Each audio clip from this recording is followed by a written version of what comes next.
sekali lagi selamat malam semuanya. Selamat malam, Pak.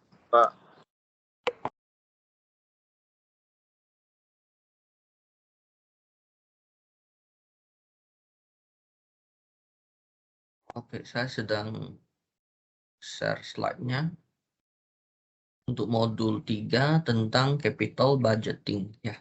Kita mulai ya. Oke. Nah, ini yang selalu kalian tulis di bab 1 skripsi kalian ya. Di mana tujuan perusahaan itu sebentar ya.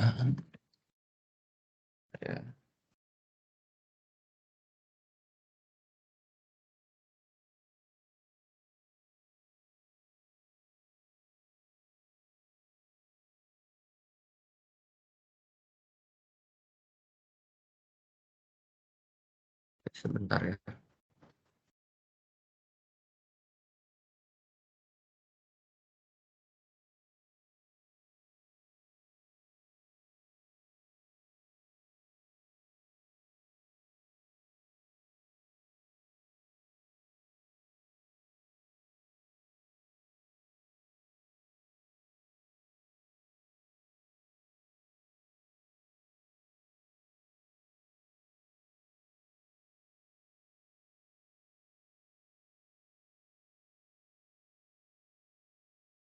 Oke, baik, kita lanjut ya.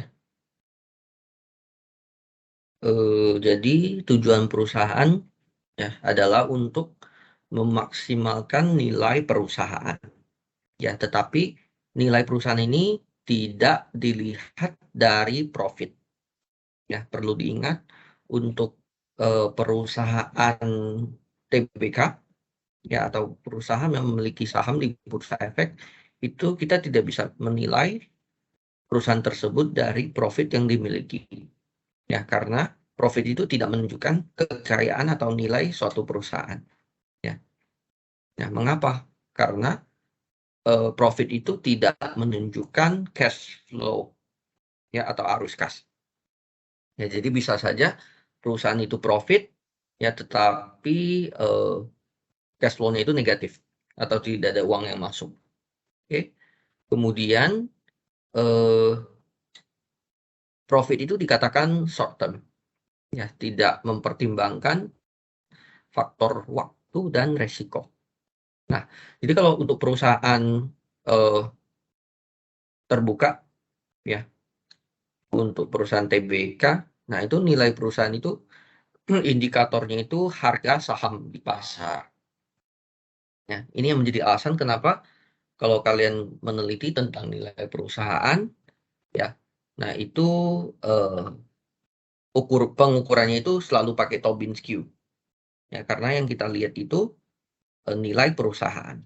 Nah, bagaimana untuk perusahaan non TBK? Nah, itu dari harga pada saat nilai perusahaan harga pada saat perusahaan tersebut dijual. Ya, jadi nilai perusahaan itu tidak dapat dilihat dari profit.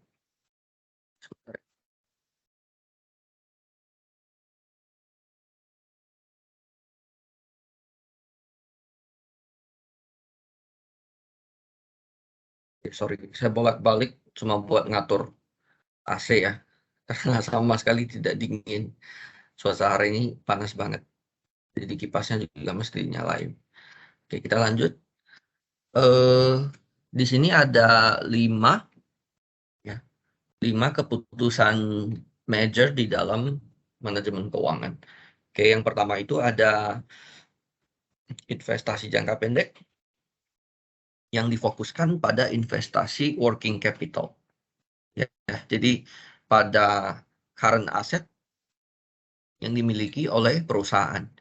Ya, seperti kas, piutang, persediaan, ya, yang dimana working capital ini mendukung operasional perusahaan. Ya. Kemudian ada yang kedua, investasi jangka panjang, itu fokusnya ke fixed asset. Ya, jadi aset yang memiliki jangka waktu yang lebih panjang. Oke, bisa berupa fixed asset, selain itu juga bisa berupa perusahaannya pada saat mereka mengakuisisi perusahaan. Nah, itu bisa dikatakan sebagai long term investment. Oke, kemudian ada juga tadi dari sisi investasi ya. Nah, sekarang dari sisi pembiayaan ya. Terbagi menjadi dua, ya ada pembiayaan jangka pendek yang kurang dari setahun, ada juga pembiayaan jangka panjang. Ya. Jadi pembiayaan jangka pendek itu fokusnya ke current liabilities. Nah, kalau yang long term itu fokusnya ke long term liabilities. Ya, bisa berupa obligasi, ya, pengajuan pinjaman utang dari bank. Ya. Kemudian yang terakhir itu tentang pengembalian kepada pemegang saham. Nah, itu fokusnya ke kebijakan dividen. Ya, jadi dilihat ya apakah dividen itu perlu dibayarkan, ya bila perlu berapa persen untuk dividen payout rasionya, ya. Nah, itu yang menjadi keputusan perusahaan dalam manajemen keuangan. Ya.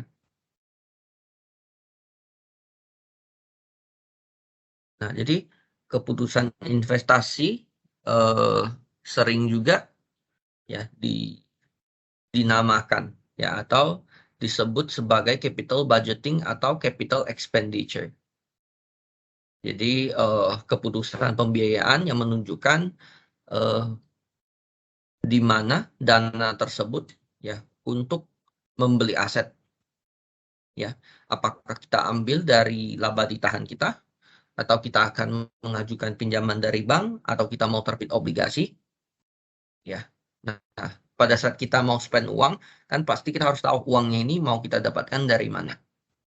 Ya, apakah internal, apakah eksternal. Ya. Nah, jadi apa itu investasi? Ya, jadi investasi itu dikatakan sebagai sebuah aktivitas di mana kita membeli aset tetap ya untuk meningkatkan kapasitas perusahaan ya atau fasilitas operasional perusahaan. Ya. Nah, jadi pembelian fixed asset kriterianya dapat dikategorikan. Oke, yang pertama itu ada life of the asset, di mana aset tersebut yang memiliki jangka waktu lebih dari 1 tahun atau lebih dari satu siklus. Oke, yang kedua juga mempertimbangkan nilai dari uang tersebut, ya. Dan yang ketiga itu untuk operasional, ya. Jadi aset yang kita beli ini bisa meningkatkan kapasitas produksi, misalkan. Dan alasan mengapa harus dilakukan investasi, ya. Economic reason-nya itu hubungannya lebih ke bagaimana investasi ini dapat memaksimalkan nilai perusahaan. Jadi misalkan perusahaan akan membuka cabang baru atau memiliki ventura bisnis baru, ya divisi baru, ya atau lebih kecilnya perusahaan akan membeli mesin baru. Oke. Nah, yang kedua itu selain memaksimalkan nilai perusahaan itu, ya kadang-kadang itu juga untuk kebutuhan operasional perusahaan. Ya. Nah, kalau external cost itu lebih ke pihak luar. Ya, jadi akan timbul biaya sosial. Ya, biaya sosial ini biaya yang akan timbul ke pihak luar. Ataupun selain cost itu sebenarnya juga bisa benefit ya. Jadi sesuatu yang dilakukan perusahaan itu ya bisa membawakan keuntungan bagi pihak ketiga. Ya, itu social benefit. Oke, yang ketiga, yang terakhir regulatory reason. Ya, jadi perusahaan memiliki kewajiban untuk memiliki aset karena kebijakan perusahaan. Ya, oke. Nah, itu faktor eh, keputusan investasi. Oke, ada strategi bisnis dan pasar itu sendiri. Ya, jadi pastinya eh, ya itu hubungannya lebih ke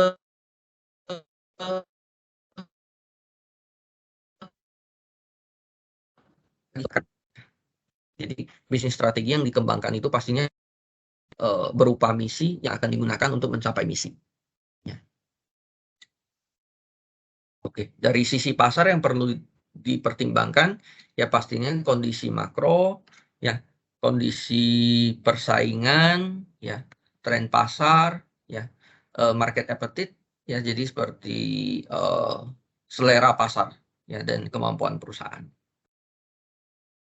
Oke, yang lain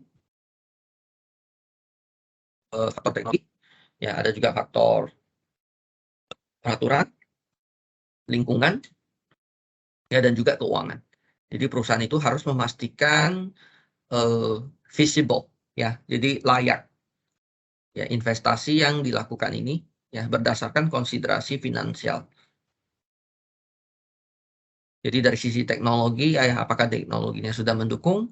Dari sisi peraturan, apakah sudah comply dengan regulation, ya, pemerintah setempat? Oke. Nah, dari environment, ya, apakah nanti akan menimbulkan misalkan polusi, ya, ataupun akan, ya, mempengaruhi lingkungan sekitar. Oke, jadi selain pada saat kita memulai sebuah bisnis itu tidak hanya profit, ya, atau nilai yang kita fokuskan, tetapi termasuk juga faktor-faktor tadi, ya, apalagi kalau perusahaan besar, ya. Oke, nah ini ada variables investment analysis, ya. Jadi variabel yang pertama itu pastinya arus kas, ya. Di dalam arus kas kita akan mempertimbangkan yang namanya arus kas masuk dan arus kas keluar. Oke. Nah, ini pernah kita pelajari di MK, ya, kalau masih ingat. Jadi pertama kali kita mengeluarkan uang tersebut, ya, dana perdana itu dinamakan sebagai initial investment. Ya, setelah kita mengeluarkan uang, ya, maka setiap periode itu akan ada arus kas yang masuk. Nah, itu kita namakan sebagai operating cash flow. Ya.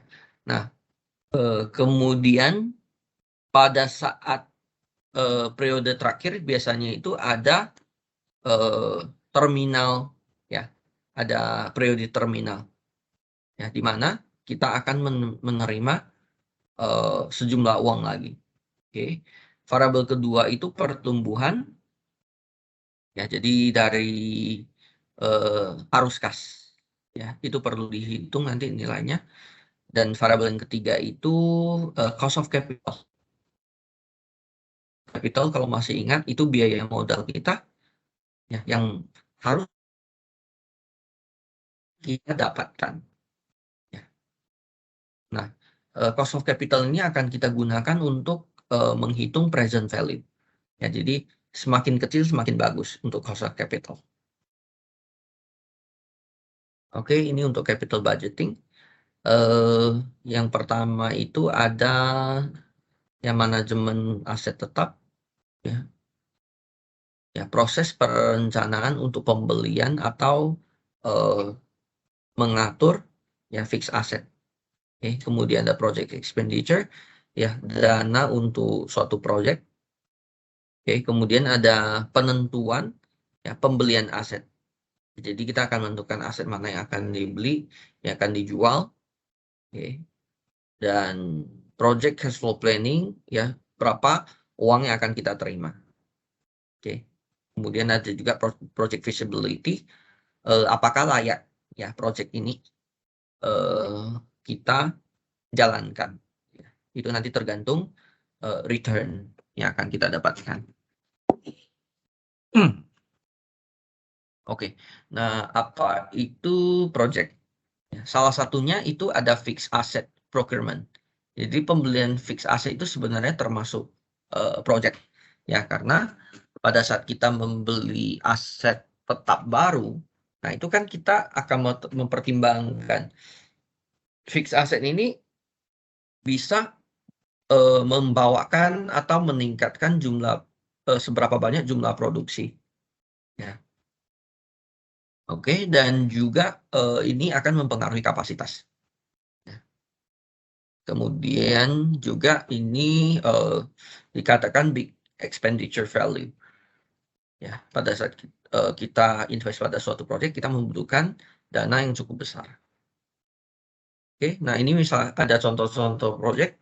Ya, misalkan kita akan membuka suatu, misalkan satu perusahaan yang memang misalkan dia hanya menjual sabun mandi misalkan, ya, tetapi membuka lini produk baru, ya, misalkan dia juga menjual sampo, ya, nah itu di marketing ya, ataupun mereka akan memperluas operasinya,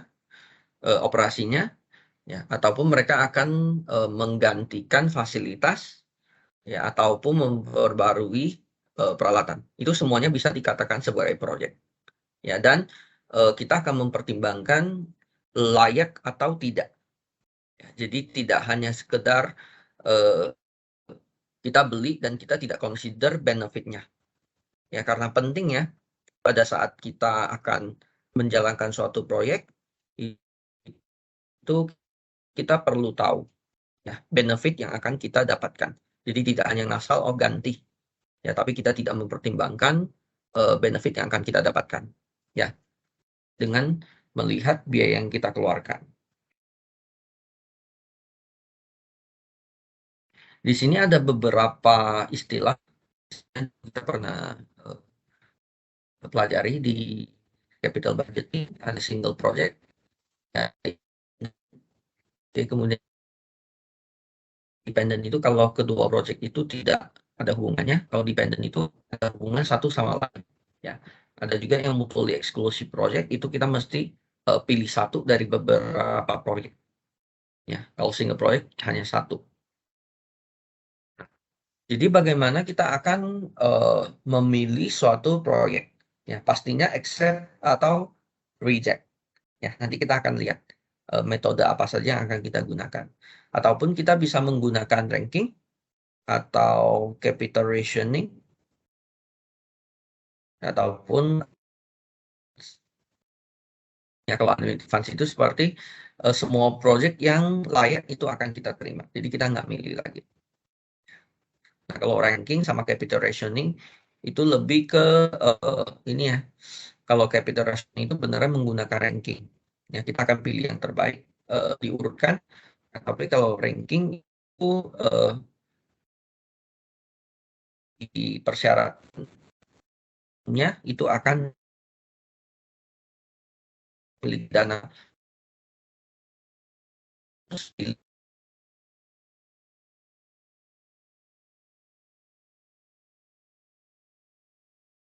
budgeting, ya, memper ya seperti dulu kalian anggaran, ya, kalau kita bikin pro forma income statement. Oke, kemudian ada capital budgeting itu untuk yang lebih dari, oke, suara saya putus-putus ya. Apakah masih putus-putus? Tadi putus-putus, Pak. Sekarang oke. Sekarang udah oke. Oke, info ya kalau putus-putus ya. Karena kita nggak ada interaksi, jadi nggak tahu kalau suara saya putus-putus. Boleh lewat chat. Okay, thank you. Oke, kita lanjut ke capital budgeting. Jadi capital budgeting ini proses memilih investasi, ya. Kemudian di sini ada capital investment, 3 jenis. Yang kalau kita investasi di aset fisik, ya, misalkan kita akan bangun pabrik, kita beli mesin, beli komputer untuk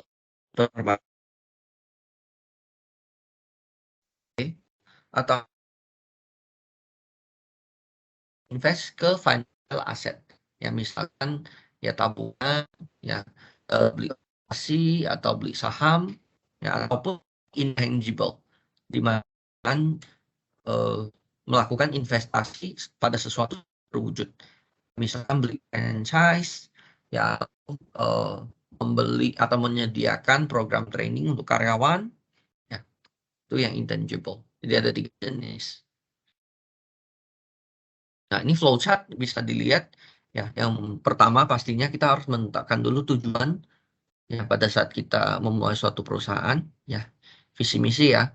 Kemudian kita baru terapkan, kembangkan strategi yang akan kita gunakan, ya, cari kesempatan investasi, dievaluasi, dipilih, ya, diimplementasi dan dimonitor, ya.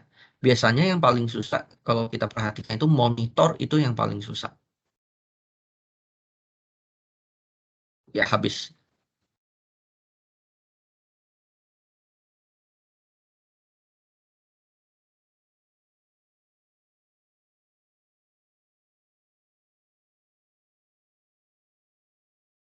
Ya, ya. Yang pertama itu berdasarkan income. Itu kita ARR. Ada juga konsep yang cash flow, ya. Muncul di Compare, ya. Dicatat, ya. Capital budgeting technique, ya. Yang pertama itu ada payback period, ya. Yang kedua itu ada net present value, NPV. Oke, yang ketiga itu ada metode internal of return. Yang keempat itu ada profitability index. Semoga masih ingat, payback itu periodnya semakin pendek semakin bagus. Artinya semakin cepat balik modal. Oke. Syarat NPV yaitu harus lebih dari 0. Oke. Syarat untuk IRR itu harus lebih besar daripada cost of capital. Ya. Untuk profitability index itu harus lebih dari 1. Ya, itu diingat, ya. Itu sering muncul di Compre untuk capital budgeting teknik. Oke, kita lihat. Jadi initial cash flow, ya, atau cash outflow ini dana pertama yang akan kita keluarkan, ya. Oke, kemudian yang kedua itu arus kas yang kita terima, ya, selama periode project. Ya, kemudian ketiga, terminal cash flow itu arus kas yang kita terima pada saat project itu sudah berakhir, ya. Jadi ada 3 phase. Oke, yang pertama itu ada accounting rate of return, ya. Kemudian yang kedua itu ada NPV. NPV semoga masih ingat, ya. Sebentar, saya pakai pad saya.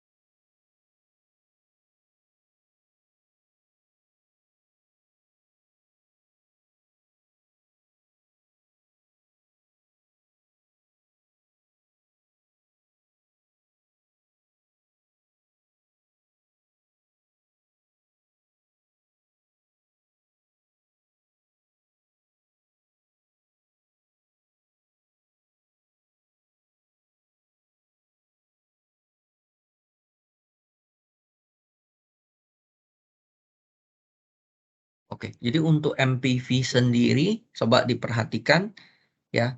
Jadi cash flow setiap periode itu perlu di present value-kan.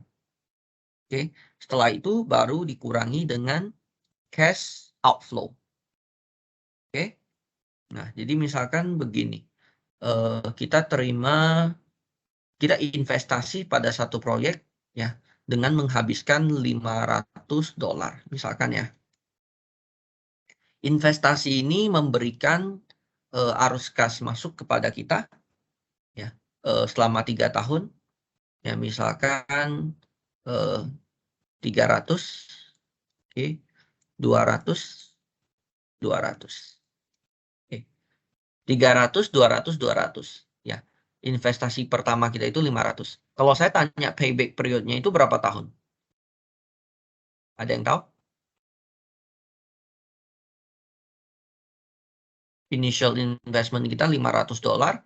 Tahun pertama kita terima $300. Tahun kedua terima $200. Tahun ketiga terima $200.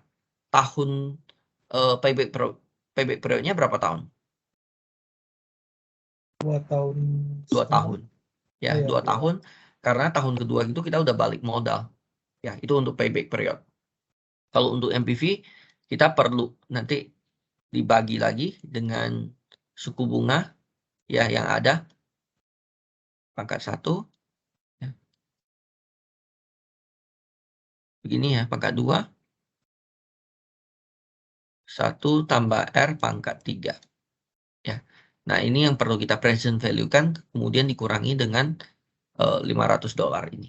Ya, kadang-kadang kompre dosennya iseng akan minta hitung juga ya NPV ya. Jadi jangan sampai lupa. Oke. Kalau untuk IRR cara manualnya itu lebih susah ya. Jadi kalian silakan saja menggunakan Excel atau menggunakan financial calculator. Ya, IRR langsung. Oke, yang tadi ya, kalau MPV lebih dari 0 maka investasi itu dapat diterima. Tapi kalau misalkan NPV-nya kurang dari 0, investasi tersebut ditolak. Ya. Kalau untuk IRR, perhatikan IRR itu harus lebih besar daripada cost of capital. Ya, karena cost of capital itu biaya modal kita. IRR itu return kita. Ya. Kemudian yang terakhir itu profitability index. Ya, lebih dari 1 kita terima, ya. Kurang dari 1 kita tolak.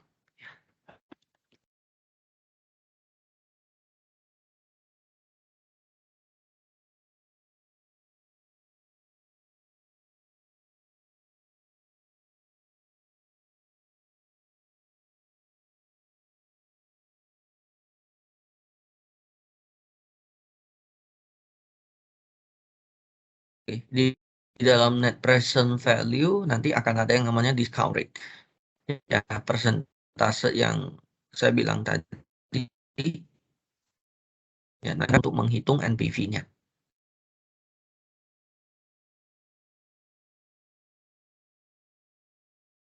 Oke, jadi NPV dikatakan bukan capital metode salah satu-satunya metode yang akan digunakan oleh perusahaan. Ya, tapi juga ada IRR, ada profitability index. Sorry yang saya coret muncul nggak ya? Muncul, Pak. Oke, ya. Oh, nggak muncul ya. Soalnya tadi saya ada kasih hitungan. Oke, peraturan dari MPV ya perlu kita tahu uang hari ini nilainya itu lebih besar ya daripada uang yang akan kita terima besok. Ya. Jadi di sini ada info ya. Jadi uang kita itu perlu kita investasikan ya supaya bisa mendapatkan bunga. Ya, jadi jangan simpan di rumah ya, nggak dapat bunga. Setidaknya taruh di bank itu masih ada bunganya atau invest di saham.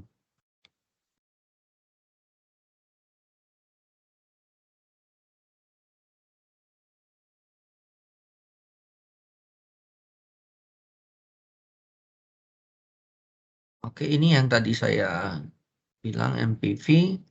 Nah, payback period ya, payback period ini yang paling simple. Yang tadi saya kasih contoh. Nah, tetapi ada kekurangan sama ada kelebihan dan kekurangannya. Ya, yang pertama ya gampang dihitung. Ya, kemudian dia mempertimbangkan cash flow langsung.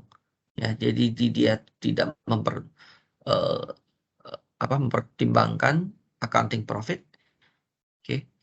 Nah, jadi bisa sebagai risk tools. Ya, jadi di mana semakin pendek periodenya, ya maka risikonya semakin kecil. Ya, tetapi kekurangannya tidak dapat menentukan ini ya wealth maximization. ya, karena dia tidak mempertimbangkan time value of money. Ya, bisa saja uang pada periode kedua itu sudah merosot, misalkan, atau menyusut. Oke.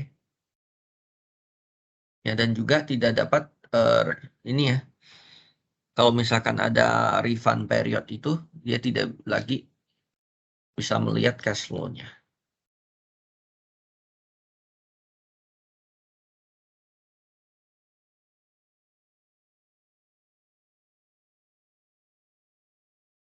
Oke, ini masih sama perbandingan antara IRR dengan NPV.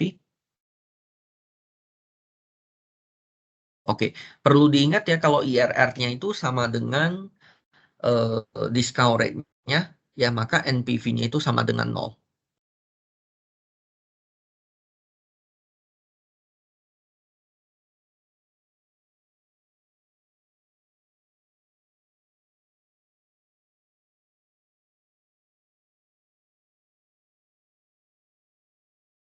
Oke, di sini ada dua project ya, kita coba lihat.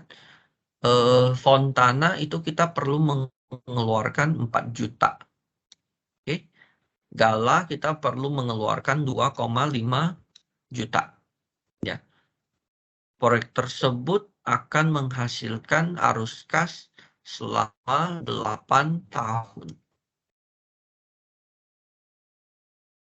Oke, jadi kita sudah memiliki project Fontana dan berjalan lancar. Apakah kita masih mau uh, expand? Maksudnya kita ambil lagi project project satu lagi ya. Ini terbalik ya, harusnya ini Gala ya. Gala yang 2,5. Apakah kita akan menggunakan mengambil Fontana lagi? Ya. Oke, ini misalkan ya. Jadi untuk Fontana kita mengeluarkan 4.000 untuk pertama kalinya. Kemudian di sini ada cash flow-nya yang kita terima. Ya. Setelah kita hitung NPV-nya ternyata 518. Ya. Untuk Gala itu 495. Oke. Nah, pada saat kita hitung IRR ternyata Fontana itu lebih besar, 13,3. Oke. Nah, di Gala lebih besar, 14,91. Ya, tapi di Fontana hanya 13.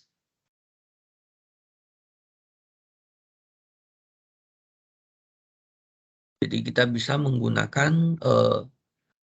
mengambil Fontana ya, kalau kita pertimbangkan dari NPV-nya. Tapi kalau dari IRR, kita bisa pilih yang Gala.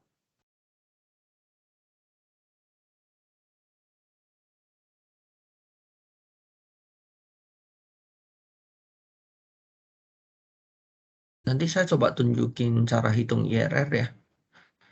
Ataupun kalian coba cari dari Google, itu bisa langsung ada IRR calculator. Oke, di sini ada perbandingan juga untuk NPV. Ini yang soal tadi. NPV proyek A dan NPV proyek B. Ya, ya pastinya kita akan memilih eh, NPV yang lebih besar, ya, yaitu proyek B. Ya, jika dibandingkan dengan proyek A. Oke, untuk IRR, ya kita akan memilih proyek A. 14,56. Ini lebih kecil. Tapi ini masih tergantung ke cost of capital-nya ya. Kalau misalkan cost of capital proyek A ternyata 15%, ya tetap kita tolak. Ya. Dan bisa saja IRR untuk proyek B misalkan 8%. Ya bisa aja kita terima. Ya, jadi tergantung cost of capital.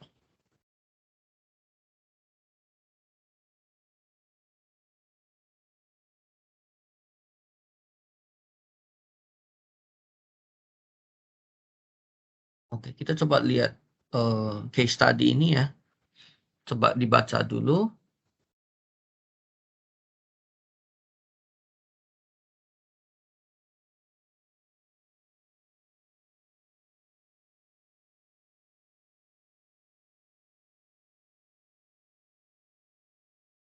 Oke, PXYZ sedang mempertimbangkan untuk ya, membeli engine project ya.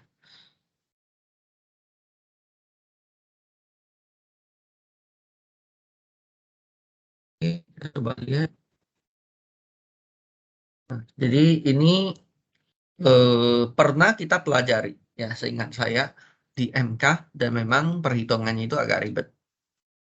Ini nanti bisa kita lihat aja ya. Tapi harusnya di ujiannya nanti harusnya nggak ada sih biasanya, soalnya ribet ya. Kalau nggak salah ujiannya itu multiple choice.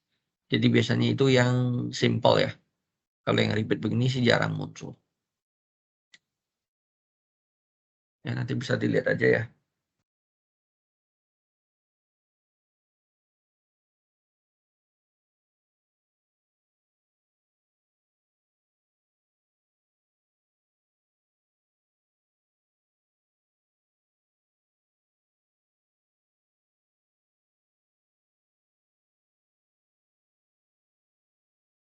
Oke, kita lanjut ke replacement investment ya.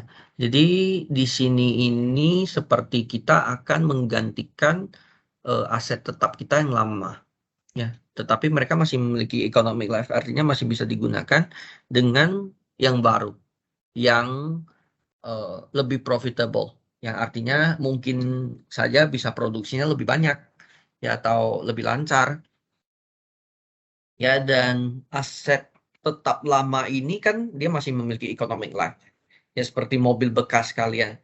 Nah itu dia masih memiliki book value ya, itu masih memiliki book value yang dapat kita hitung dari ini ya, kita potong dengan akumulasi depresiasinya ya. Misalkan mobil Anda itu 200 juta ya, kalian estimasikan akan menyusut sebesar 20 juta per tahun misalkan ya. Di akhir tahun kelima ya, book value-nya itu berarti sisa 100 juta ya. Itu book value ya, ya belum bukan harga jual. Oke. Nah nantinya dia juga memiliki harga jual. Kalau mobil kalian yang kalian beli harganya 200 juta, 5 tahun kemudian itu book value-nya jadi 100 juta ya. Nah itu pada saat dijual itu baru ketahuan ya, gain atau loss. Kalau kalian jual di atas 100 juta, ya berarti itu ada gain.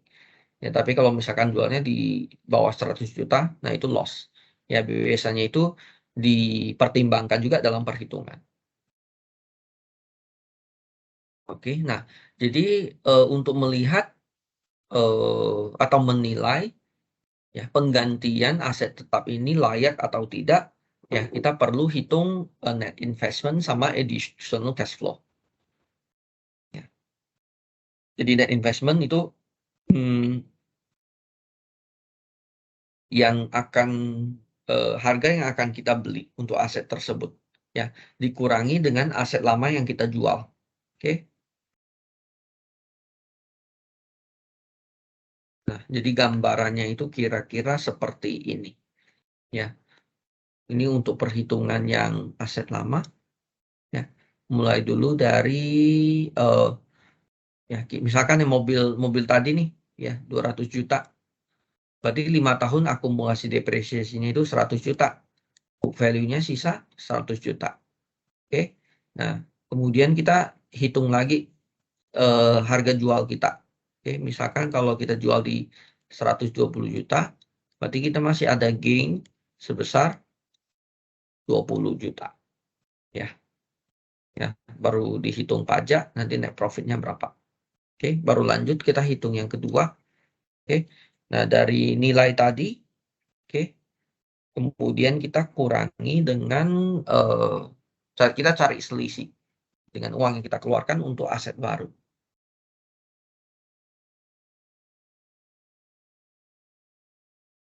Bentar ya.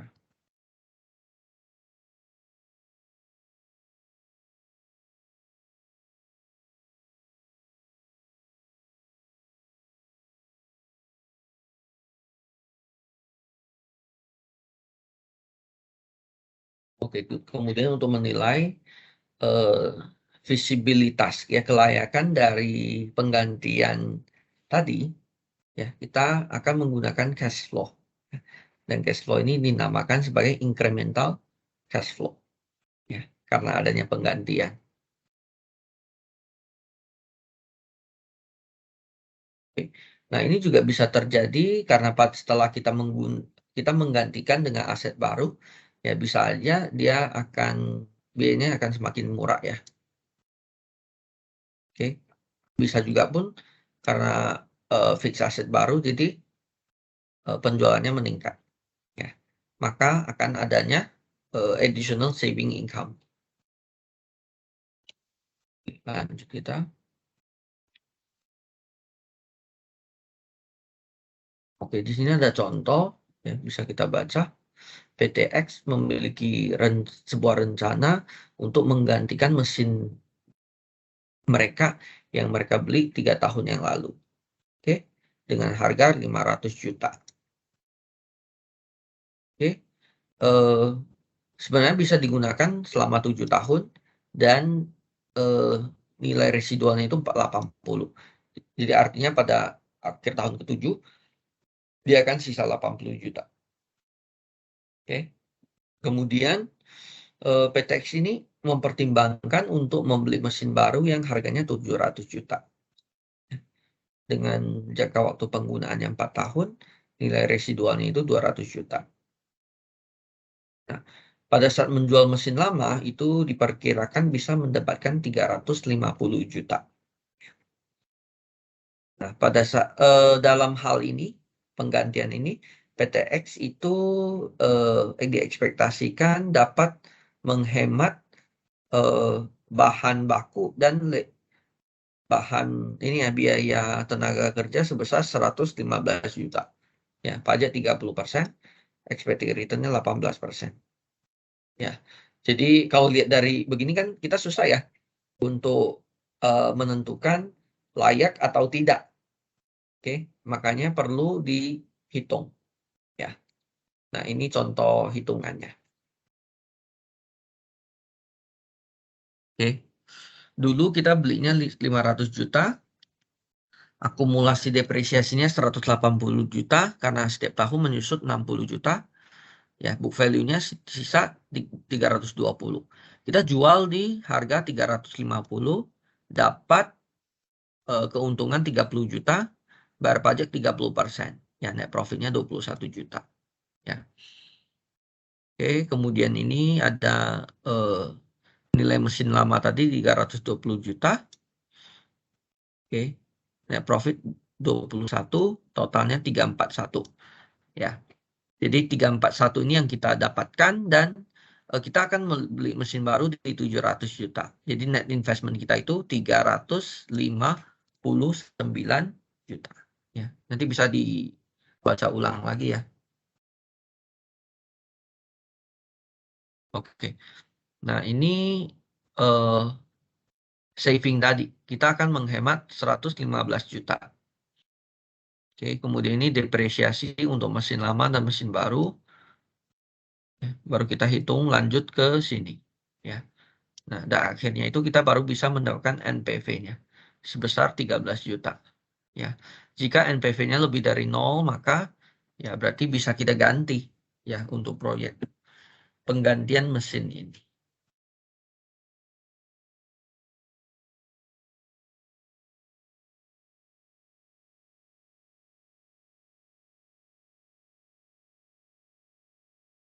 Oke, kita lanjut ya.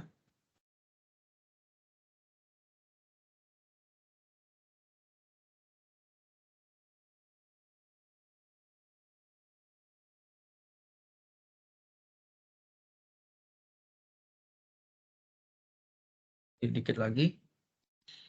Nah, ini bicara konsep working capital. Ya, selalu diingat kalau kita bicara tentang working capital itu lebih ke current asset ya dan current liabilities. Ya, selalu diingat net working capital itu sama dengan current asset dikurangi current liabilities ya. Oke. Dan biasanya current asset itu lebih besar daripada current liabilities. Kalau lebih kecil itu biasanya bahaya. Ya, artinya ini ya bisa saja perusahaan tidak dapat memenuhi kewajiban perusahaan. Oke, oke, ini ya tentang working capital, jadi aset yang dimiliki oleh perusahaan.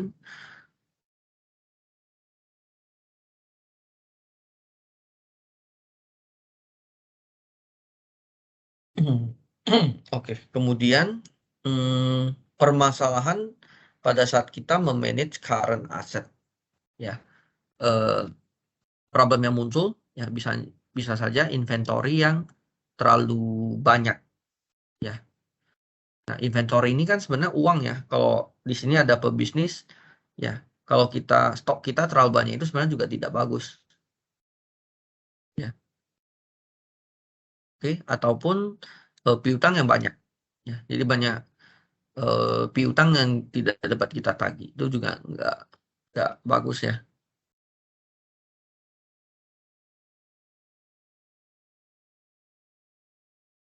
Oke. Nah, jadi caranya gimana? Ya, kalau misalkan mau mengurangi piutang. Ya, jadi bisa kita eh, ini ya kontrol dari ini credit terms ya. Jadi nggak kasih kita apa tergantung ya dengan kondisi ya. Nah, kalau kasus di sini dia memperpanjang. Tapi kalau kita mau kurangi piutang kita, makanya kita harus memperpendek termin kreditnya. Oke, lanjut. Oke, nah persyaratan working capital ini dipengaruhi oleh eh, sales volume. Ya. Jadi kalau penjualan meningkat, ya biasanya working capital itu juga meningkat. Ya, pastinya piutang ya, piutang akan meningkat kalau kita jual kredit. Kalau kita jual cash, ya cashnya akan meningkat. Oke, ada faktor kedua itu season atau cycle factor.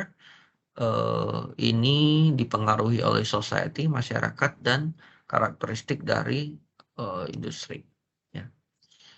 Bisa juga dari teknologi. Ya. Jadi adanya teknologi, misalkan ya JIT ini ya, Just in Time Inventory, ya bisa membantu dalam mengontrol inventory. Ya. Dan kalau zaman dulu kita mau nagih tagihan, ya, ya kita mesti visit gitu ya. Tapi sekarang karena adanya teknologi ya tinggal di email ya kalau atau simpelnya ya tinggal di WA ya nggak perlu lagi kita tagih-tagih ke sana dan pembayaran juga bisa melalui transfer. Oke, kemudian ada juga filosofi perusahaan ya. Kalau perusahaannya agresif itu biasanya working capitalnya itu kecil ya, dan sebaliknya konservatif ya mereka working capitalnya itu tinggi ya. Jadi mereka akan memegang current asset yang besar. Ya, kalau ini karena asetnya yang kecil. Ataupun karena dia agresif, jadi utangnya itu banyak. Ya, yang konservatif utangnya dikit. Oke, kemudian di sini ada eh, tentang operation cycle. Oke, kemudian ada cash conversion cycle. Ya, jadi eh, operating cycle itu periode ya pada saat kita membeli inventory atau persediaan sampai pada saat kita menjual inventory tersebut. Oke, cash conversion cycle itu periode pada saat kita melakukan transaksi sampai kita dapat mengubah menjadi cash. Ya, kalau kita jual itu kan piutang dulu ya. Setelah piutang itu ditagih itu baru bisa menjadi uang. Ya, jadi siklus ini semakin pendek semakin bagus. Artinya semakin cepat kita bisa mendapatkan tagihan kita. Oke, ini mungkin perlu diingat aja ya, ada AAI, ACP sama APP. Nanti saya share slide-nya. Oke, kemudian masih lanjutan rumus tadi untuk COGS. Ini untuk perusahaan manufaktur ya. Ada raw material, direct labor, sama factory overhead cost. Ini kalau untuk perusahaan manufaktur.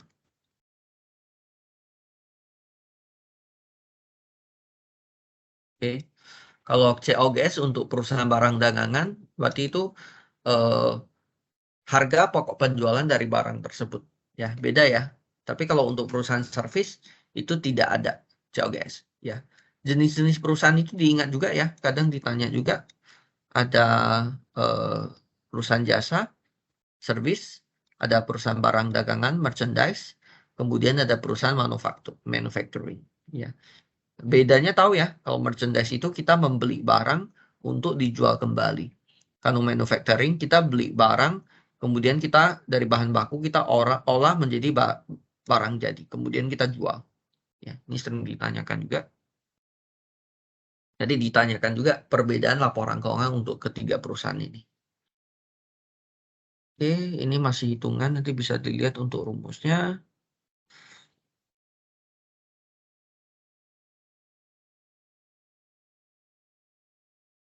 Oke, ini untuk cash management ya.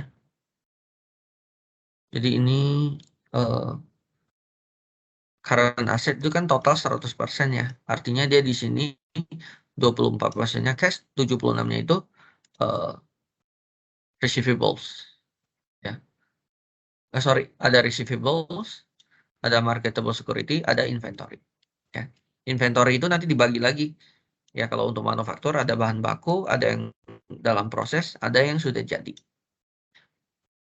Current liability-nya 100%.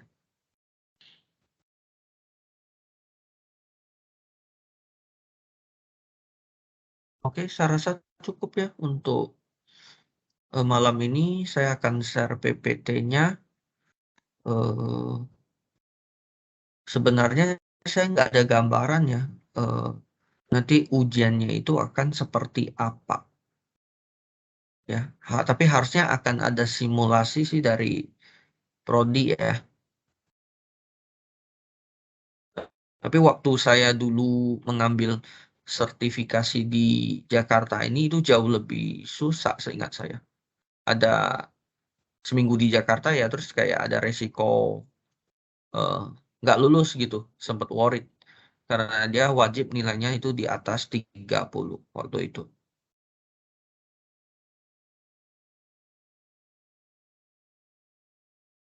Ya.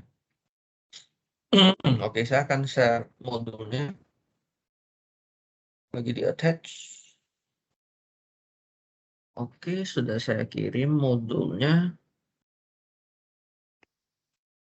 Oke, untuk besok saya nggak yakin kita bisa 2 pertemuan ya. Karena tiba-tiba saya ada dinner meeting ya. Kayaknya habis dari kantor. Besok saya info deh. Ya, tapi kita mulainya saya usahakan tetap di 6.30.